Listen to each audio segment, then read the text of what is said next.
गति करुछि मॉरिशस एवं रोड्रिक्स प्रति विपद आशंका मध्य रही स्थलभाग ठारू यथेष्ट दूर रे गति करुछि बात्या धीरे धीरे यह दुर्बल होई जलभाग रे ही रहिबो स्थलभाग आडकू गति करिवार संभावना कम रही एबे कैटेगरी 1 रे रही बात्या हरास्य दुर्बल हेउतिले भी पुणी शक्तिशाली होई पारे बा पुणी थरे यह बळ गोटाई पारे महासागर भितरे पुणी बळ गोटाइबा नै आशंका प्रकाश पाउछि संपूर्ण भाव रे ए बात्या उपरे बात्यार आखि उपरे मध्य नजर रही 2024 मसीह जेतेबेले ए बात्या को कैटेगरी 5 बेस भयंकर कहुच्छी पवन बेग 260 रुवा कहुच्छी तेणु सर्वाधिक बेग जिते घंटा प्रति पवन 260 किलोमीटर रोचे तेणु बात्याटी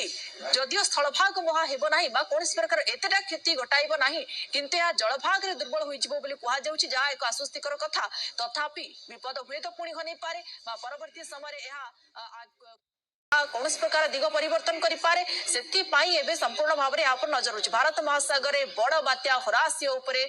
समस्त नजर रही जितेबले बात्या वर्तमान समय तार दिग कौन प्रकार परिवर्तन करना किंतु आग को ए बात्यार कौन गतिपथ रही नजर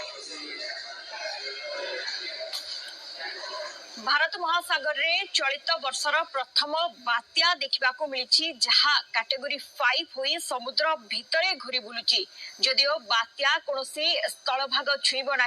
धीरे धीरे समुद्र भितरे ही विलीन हो किंतु चलित वर्षर प्रथम बात्या होरासियो भारत महासागर रे देखा मिली तेज नजर पकाइबा जो ट्रैक रही ट्रैक किभली भाव में गति करुछि एवं केते दिन पर्यंत एही बात्या समुद्र भितरे बलवत्तर रहिबो एवं यार प्रभाव वास्तव में कहबा किभली रहइबो ता उपरे आमे नजर पकाइबा तेणु आमे जदि कहबा भारत महासागर रो चलित ऋतुर प्रथम बात्या जहाँ कैटेगरी 5 बा सुपर साइक्लोन भाव में परिणत हो सारी एवं जहाँ को होरासियो बोली कहा जाउछि वर्तमान पूर्व मॉरिशस रे ताहा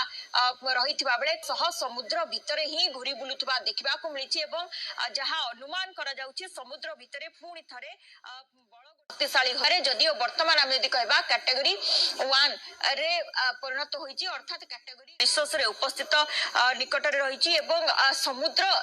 जहाँ कहा जाउछि जे समुद्र कूल बा स्थल भागरु बेस दूर रे यह गति करुछि स्थल भाग को कौन प्रकार